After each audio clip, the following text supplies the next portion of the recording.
আসার পর থেকে আপনার ঘরটা দখল করে নিয়েছি। আপনাকে সোফায় ঘুমোতে হচ্ছে প্রতিদিন। আপনার তো অসুবিধা হওয়ারই কথা। সত্যি কথাই তো বলছেন আপনি। আমি আমি আর থাকবো না এই বাড়িতে। আমি গোবরডাঙ্গা ফিরে যাব। শুধু একটাই চিন্তা, কর্তা দাদু আর কর্তা দিদাকে কথা দিয়েছি বলে আমি দুম করে বাড়ি ছেড়ে চলে যেতে পারবো না।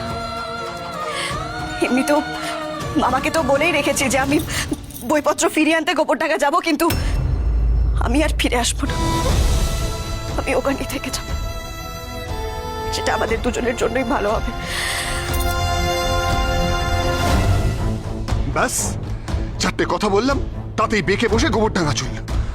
কোনো মানে আছে? আমার দিকটা কেউ বোঝার চেষ্টা করে না। আমি সত্যি চলে যাব। দাঁড়া দাঁড়া, যদি এক পা এই বাড়ির বাইরে যদি এক